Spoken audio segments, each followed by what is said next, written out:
ओम शांति। ओम शांति। आज बहुत खुशी की बात है कि आज हमारे ज्ञान मानसरोवर चैनल में हम सबके साथ हैं भ्राता सुरेंद्र जी, जो कि नीमच से हैं। वो नीमच सेवा केंद्र विशेष सब जोन जो राजस्थान का है, जिसके अंतर्गत 12 सेंटर हैं, लगभग 40 गीता पाठशाला हैं, तो उसके आप निर्देशक हैं। बहुत ही योगी तपस्वी हैं। आज मैं एक अनुभव सुनकर बहुत ही प्रभावित हुआ उनसे, जो आप सबके सामने वो खुद अपनी ज़बानी सुनाएंगे कि कैसे योग का प्रयोग, बाबा कहते योग का प्रयोग करो। आपने योग का प्रयोग कैसा किया जो आपको ब्रेन ट्यूमर, नो ट्यूमर, और उसके पश्चात आप उसको सब डॉक्टरों ने जवाब दे दिया, देश के बड़े बड़े डॉक्टरों ने जवाब दे दिया। हाँ, वो खुद ही सुनाएंगे किन किन बड़े डॉक्टरों ने उनको बिल्कुल साफ कह दिया कि नो मोर। और तत्पश्चात ये देखो क्या भगवान कमाल है, बाबा की दृष्टि स्टेज पर मिली उनको और उससे उनकी सृष्टि बदल गई। बाबा ने उनको फूल दिया, आज तक उन्होंने फूल रखा हुआ है। उसका भी कमाल है, कहाँ 94 में फूल मिला और वो फूल चाहे सूख गया लेकिन रखा है उन्होंने। और बताते हैं जब भी कभी थोड़ा भी स्टॉक हो मैं अपने ऊपर रखता हूँ, एकदम मैं ठीक हो जाता हूँ, ऐसा चार्ज्ड पुष्प है। और किस तरह इनको सब डॉक्टरों के जवाब देने के बाद भी, बाबा की दृष्टि मिलने के बाद आज 30 वर्ष हो गए हैं और बिल्कुल बाबा ने ठीक कर दिया, जिसका सब डॉक्टरों ने भी चमत्कार समझा। तो आओ सुनते हैं हम भ्राता सुरेंद्र जी से उनकी जवानी। भ्राता सुरेंद्र जी, आपका ज्ञान मानसरोवर चैनल में बहुत बहुत स्वागत है। तो मेरा प्रश्न है भ्राता सुरेंद्र जी आपसे कि कौन सी इतनी बड़ी बीमारी थी जो कि होपलेस थी, और किन किन डॉक्टरों को आपने अपना परीक्षण कराया, और कैसे राजयोग के बल से आपने उस बीमारी से कमाल हो गई, भगवान की दृष्टि पड़ने से आप उससे मुक्त हो गए। ये सुंदर सा हम अनुभव सुनना चाहेंगे। ओम शांति। भाई साहब का भी धन्यवाद, आप सभी सुनने वालों का भी बहुत बहुत शुक्रिया, आप समय दें। मैं जो भाई साहब ने पूछा है, 73 से मैं ईश्वरीय विश्वविद्यालय से जुड़ा हूँ। जब बहुत छोटी उम्र का था, लगभग 20 साल का था, तब से ही मैं इस ज्ञान जीवन में आ गया था। 92 के मिड 92 के अंदर मेरे को कुछ सर्कमस्टांसेस बॉडी में आने लगे, कुछ कंडीशन आने लगी, कुछ सिग्नल आने लगे बॉडी से, कुछ प्रॉब्लम होने लगी। कभी कुछ हो जाता था, कभी आंखों में अंधेरा हो जाता था, कभी सिर चकराता था, कभी चक्कर आता था। तो यहाँ के लोकल डॉक्टर्स हैं हमारे, डॉक्टर LBS चौधरी हैं, जो बड़े डॉक्टर हैं यहाँ के आई स्पेशलिस्ट गोमाबाई हॉस्पिटल के, उन्होंने देखे। उन्होंने कहा ये कोई ऑर्डिनरी केस नहीं है, आप अपना checkup Udaipur doctor A Saifee हैं, जो आज भी गीतांजलि हॉस्पिटल में आज भी मौजूद हैं। A सेफ़ी बड़े फेमस न्यूरो फिजिशियन हैं। उन्होंने जब चेक किया तो उन्होंने कहा ये बहुत क्रिटिकल केस है। उस ज़माने में उदयपुर में भी CT स्कैन और MRI की व्यवस्था नहीं थी, तो हमको अहमदाबाद भेजा गया। अहमदाबाद में डॉक्टर PR ठाकुर और डॉक्टर जयंत शाह, इन 3-4 डॉक्टरों ने अलग अलग एक CT स्कैन निकाला, तो उनको विश्वास नहीं हुआ कि भाई नो ट्यूमर हो सकते हैं किसी आदमी को, और उसके बाद भी ये बोलता है, चलता है, हंसता है, नॉर्मल लाइफ कैसे जी रहा है। दूसरी मशीन से निकाला, उसमें भी वही रिजल्ट आया।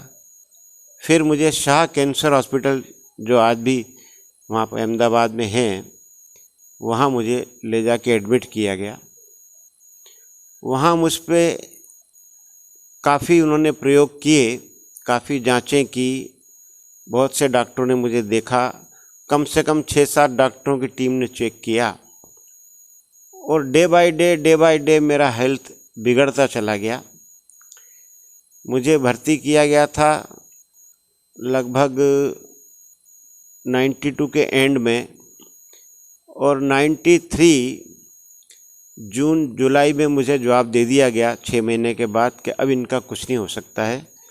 इन बिटवीन मेरी बॉडी पूरी कोलैप्स हो चुकी थी, मेरा वॉइस आवाज़ भी बंद हो गया था, मेरे को आँखों से दिखना भी लगभग समाप्त हो चुका था, और ये गर्दन मेरी पूरी ऐसे स्टिफ होके यहाँ चिपक गई थी कंधे से, जो सीधी नहीं होती थी। पैरालिसिस हो गया था, चल फिर नहीं पाता था। तब डॉक्टर ने कहा कि अब हम कुछ नहीं कर सकते हैं। हाँ, उन्होंने एक ज़रूर हमारे बड़े भैया को, हमारी मम्मी पापा को आश्वासन दिया कि यदि हम इनका रेडियोथेरेपी करेंगे, कोबाल्ट सेक होता है कोई उसमें, तो उन्होंने कहा कोबाल्ट सेक देंगे, इनके ट्यूमर को हम जलाएंगे तो हो सकता है इनकी लाइफ 5-6 महीना बढ़ सकती है। तो वो तो मम्मी पापा का, भैया का तो चूँकि मोह होता ही है, उन्होंने कहा हाँ आप तो करिए, सारी दवाइयाँ लिया है। वो मुझे दूसरे वार्ड में शिफ्ट करने लगे। तो मैंने पूछा ये क्यों कर रहे हैं आप? तो बोले आपको हम कोबाल्ट सेक देंगे, इससे आपकी आयु 6 महीना बढ़ जाएगी। तो मैंने मुस्कुरा के कहा डॉक्टर साहब रोज़ जलाने से अच्छा है मुझे एक ही दिन जलने दो, आप रोज़ मुझे जलाएंगे, मैं एक ही दिन जलना चाहता हूँ, मुझे आप छुट्टी दे दीजिए। हमारी प्रकाशमणि दादी जी जो हमारी ब्रह्मा कुमारी की विश्व प्रमुख थी, बहुत महान आत्मा, मुझ जैसे नाचीज़ के प्रति उनका बहुत प्यार, बहुत उनका मेरे प्रति ये कहें कि अनुराग, मेरे को उन्होंने माँ समान पाला है। जब मैं हॉस्पिटल में जा रहा था भर्ती होने के लिए जून जुलाई में 93 में, तो दादी जी ने अपने आंचल की हवा मुझे याद दी थी और अपनी गोद में मेरा सिर टिकाया था दीदी कमरे में बैठ कर के। एक मक्खी मेरे पे मंडराने लगी थी, मुझे वो सीन भूलता नहीं है। और दादी के वरदान में बताता हूँ कि हमारी दादियाँ जो हैं आज, वो कितनी वरदानी हैं, उनके बोल में कितनी शक्ति होती है, सीधा भगवान उनके मुख से बोलता है। भाई साहब, दादी जी ने वो मक्खी अपने आंचल से ऐसे उड़ाई, मेरी आंख में आंसू बहने लगे। मैंने कहा इतनी महान दादी, मैं इतना छोटा बच्चा उनके लिए पोतरे जैसा हूँ और इतना मुझे प्यार दे रही हैं, जिनके लिए बड़े बड़े राष्ट्राध्यक्ष इंतज़ार करते हैं, जो इतनी बड़ी वीवीआईपी कैटेगरी की हमारी दादी जी, लेकिन उन्होंने बहुत प्यार किया। मैं उस समय अपना सारा समेट करके, क्योंकि मुझे मालूम पड़ चुका था कि मुझे वापस नहीं आना है, नीमच लौटना नहीं है, तो मैं उसी हिसाब से अपना सारा वाइंड अप करके नौकरी का भी सारा प्रोविडेंट फंड वगैरह जितना भी मेरा पैसा था, जो भी मैंने जमा किया था, एफडी वगैरह सब तोड़वा के पैसा ले गया था मैं साथ में। और मेरा संकल्प, मैं आज आपको राज खोलता हूँ, एक बहुत बड़ा राज है ये भगवान के यज्ञ में अगर कोई धन लगाता है तो वो धन कैसे पलटी होकर के आता है, कैसे वो बीज कितना वृक्ष बन जाता है। चूँकि मैं ज्ञान का बहुत गहन अध्ययन किया था, लौकिक में जैन समाज का होने से हम थोड़ा वैसे ही भक्ति मार्ग में ज़्यादा थे, तो मैंने बहुत अध्ययन किया था ज्ञान का कि ये ज्ञान भगवान ने जो दिया ये सत्य है या नहीं। तो मैं 1.5 साल रिसर्च किया था इसके ऊपर, सारे शास्त्र फिर से पढ़े थे मैंने, तो पाया था कि इस ज्ञान का कोई तोड़ नहीं है और ये सर्वथा सत्य है। सत्यम शिवम सुंदरम भगवान मुझसे बात करते हैं, ये मुरली के महावाक्य उनके चलते हैं जो मैं रोज़ सुनता हूँ। तो मुझे बहुत निश्चय था, मुझे मौत से कोई डर नहीं था। थोड़ा शायराना अंदाज होने के कारण मैं कभी शायरी भी कर लेता हूँ, तो मैंने उस समय एक कोटेशन अपना बना लिया था और वो मैंने कमरे में लिख के लगा दिया था कि जीने का कोई शौक़ नहीं और मरने का कोई खौफ नहीं। ये मैंने लिख के कमरे में लगा दिया था। डॉक्टर जो भी आते पूछते थे, तो दादी ने वो जो मेरा सारा जो मेरा धन था, राशि बोलना ठीक नहीं है, जो भी था, बाबा के यज्ञ में मैंने कहा दादी जी ये स्वीकार करो और मेरे मरने के बाद मेरा भोग लगा देना, ब्रह्मा भोजन करा देना बाबा को, ताकि बाबा मुझे वतन में बुलाएंगे, मुझे भोग खिलाएंगे। ये हमारी एक परंपरा है, वो समझेंगे तो समझ में आएगी बात। तो मैं जब दादी को धन दिया तो दादी ने कहा नहीं सुरेंद्र, ये पैसा तुमको बीमारी में चाहिए, अभी ये पैसा चाहिए अभी बीमारी में आपको, ये पैसा यहाँ नहीं देने का है। तो मैंने दादी से कहा, दादी मैं हंसी की बात है, मैं जात का बनिया हूँ। बनिया अपने पैसों को बहुत सोच समझ के इन्वेस्ट करता है। मैंने दादी से कहा, मैं ये दे नहीं रहा हूँ, मैं ले रहा हूँ, यही धन मुझे वापस लेके आएगा जो बाबा के यज्ञ में सफल होगा, नहीं तो मेरा वो धन मेडिकल में बर्बाद होगा। और दादी ने फिर मुझे वो स्वीकार किया। देखिए, दादी के मुख से एक शब्द निकला जो मैं आज बताता हूँ, वही शब्द भाई साहब मेरे लिए वरदान सिद्ध हुआ। दादी ने कहा, सुरेंद्र तुझे निमित्त जाना है और आना है। एक लाइन वो मैं नहीं भूल सकता कभी भी। दादी ने कहा, तुझे निमित्त जाना है और आना है, और वही मेरे लिए वरदान बन गया। बहुत सुंदर। मैंने सुना है कि आपकी ये बीमारी जी, बाबा ने स्टेज पे मंच पे दृष्टि दी और उससे बीमारी कटी। 9 के 9 ट्यूमर, जैसे डॉक्टरों ने जवाब दे दिया कि अब जिंदगी और नहीं चलेगी। तो वो क्या किस्सा था, वो सुनाइए। वो ऐसा हुआ था भाई साहब कि मुझे जब जवाब दे दिया तो मैंने, दादी ने मुझे फ़ोन किया था। दादी मुझसे लाइव चैट करती थी हॉटलाइन पे, उस समय मोबाइल नहीं होते थे। तो हॉटलाइन पर दादी से मेरी बात हुई। दादी ने कहा, सुरेंद्र तुम मधुबन आ जाओ। मैंने कहा, दादी अब मैं शरीर छोड़ना है तो मधुबन बाबा के घर में ही शरीर छोड़ूंगा, माउंट आबू में, ताकि मेरा वो 4 धाम भी हो जाएगा। तो दादी ने मुझे वहाँ रखा और मैं लगभग कोलैप्स था, बिल्कुल बैठा रहता था। कोई मुझे उठाता था, कोई मुझे चलाता था तो चल पाता था।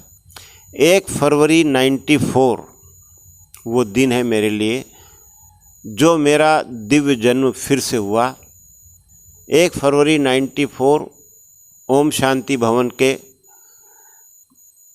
यूनिवर्सल पीस हॉल में हमारी आदरणीय गुलजार दादी जी के तन में ब्रह्मा बाबा और शिव बाबा प्रवेश करते हैं और वो ऑलमाइटी गॉड उस तन के माध्यम से हमसे मिलते हैं।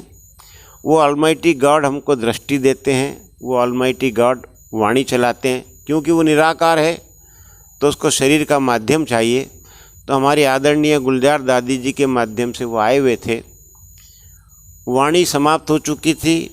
मेरे को कोने में बिठा दिया जाता था, सोफे के कोने में, ताकि मुझे कोई ठोकर न लगे, मैं गिरूं नहीं। 5000 की सभा लगी हुई।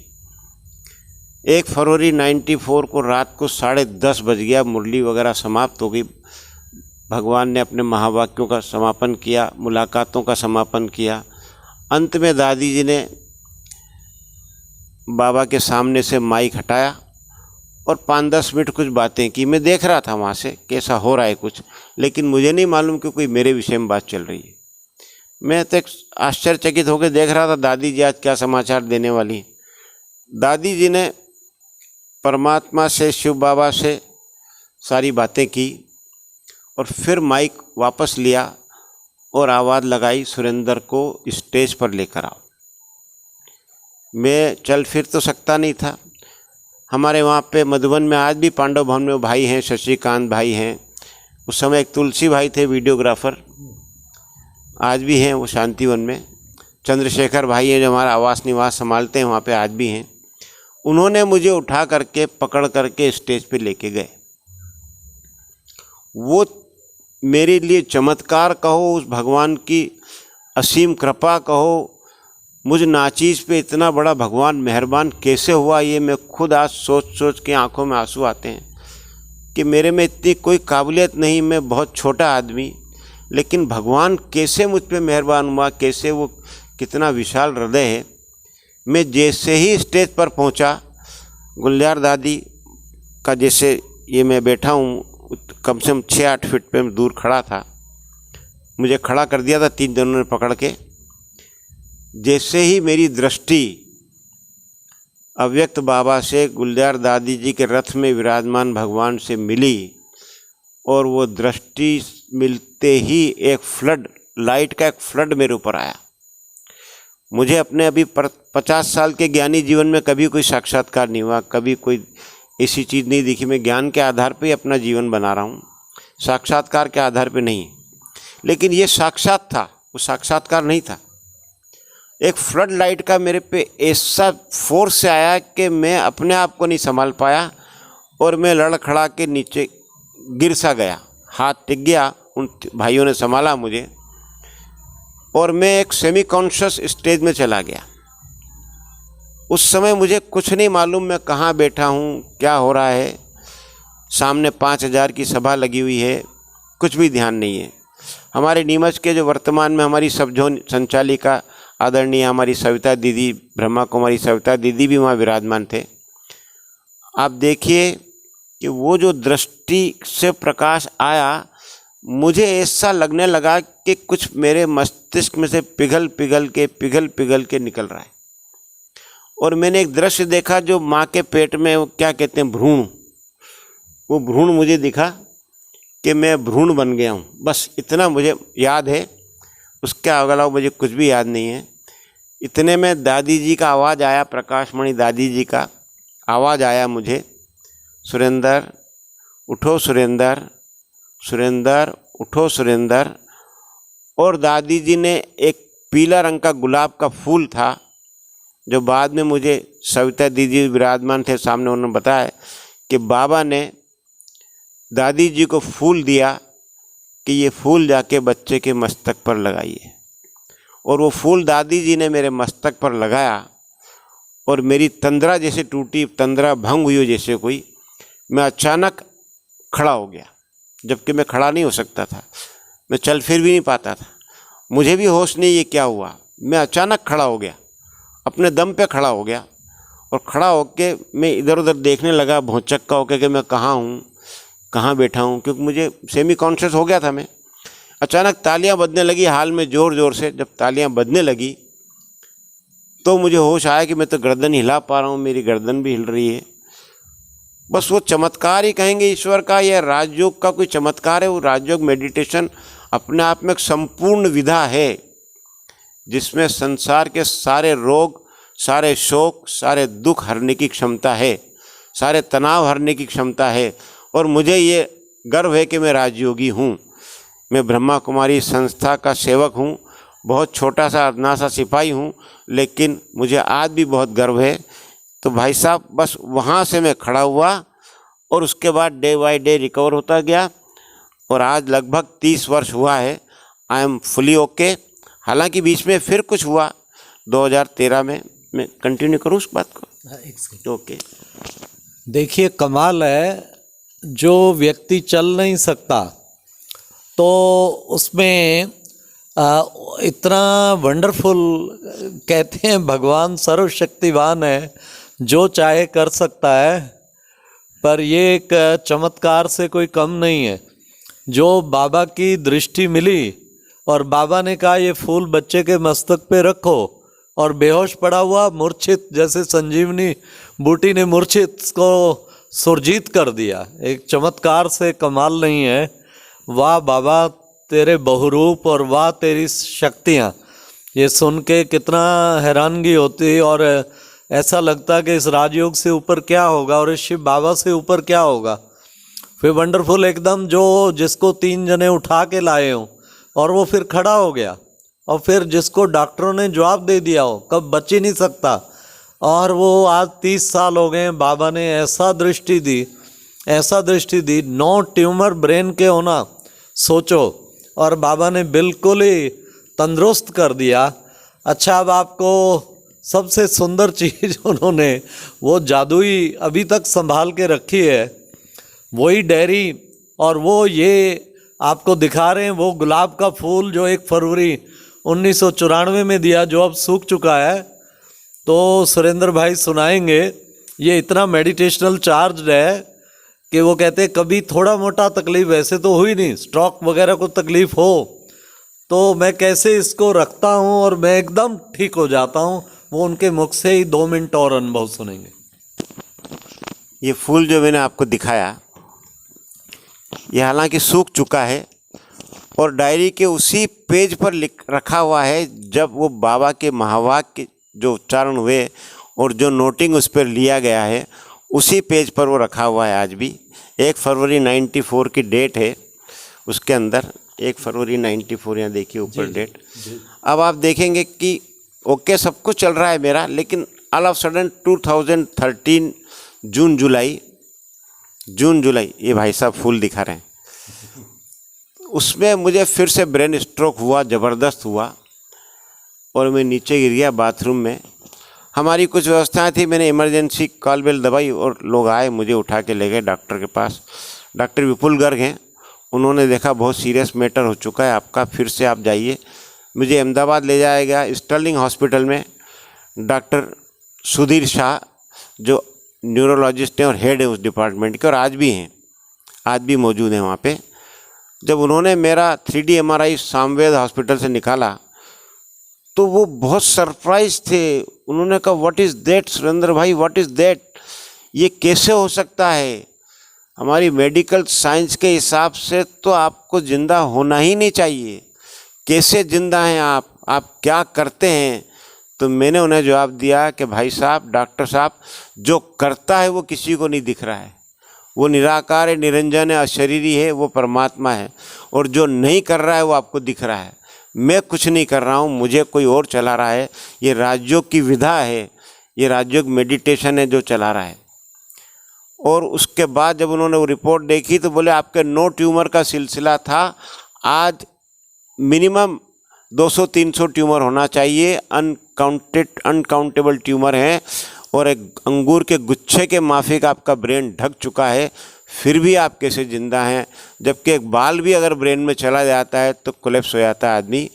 तो ये क्या है? ये जादू नहीं तो और क्या है? ये ईश्वर का जादू है, उसका जादू है, उसकी जादूगरी है भाई साहब। हम तो नाचीज़ हैं। राजयोग के, मैं तो बहुत छोटा हूँ, राजयोग के बहुत बहुत चमत्कार हैं। नहीं, आप बता रहे थे ना कि मैं मस्तक पे रखता हूँ। जी हाँ, आज भी उस फूल में इतनी ताकत है। कभी कभी मुझे हल्के से वाइब्रेशन आते हैं बॉडी में, कभी कभी मेरे होंठ हिलने लगते हैं, कभी जबान कांपने लगती है, तो मैं नीचे ज़मीन पर लेट जाता हूँ दरी बिछा करके, और ये वाला फूल मैं मस्तक पे रख लेता हूँ। और अशरीरी होने का जो हमारा राजयोग की एक स्टेज है, अशरीरी शरीर के भान को भूल करके आत्मस्थिति, और मैं ठीक हो जाता हूँ विदिन 5 मिनट्स। कांग्रेचुलेशन। 30 साल हो चुका। Thank you. देखा भाई बहनों, अटल निश्चय, ये अनुभव सुन के पूर्ण बाबा में कोई बीमारी, कोई तकलीफ, कोई समस्या, कोई परिस्थिति आए, बाबा एक बल एक भरोसा, फिर सारे काम वो ठीक कर देगा। सर्वधर्मान प्रत्यज्य मामेकम शरणम ग्रहा, तू सब तरफ को, सब धर्मों को, सबको छोड़ के तू मेरी शरण में आ जा। तो योग पावरफुल लगाओ, सारे काम बाबा ठीक कर देगा, सुप्रीम सर्जन है। थैंक यू सुरेंद्र भाई, वंडरफुल अनुभव सुनाया।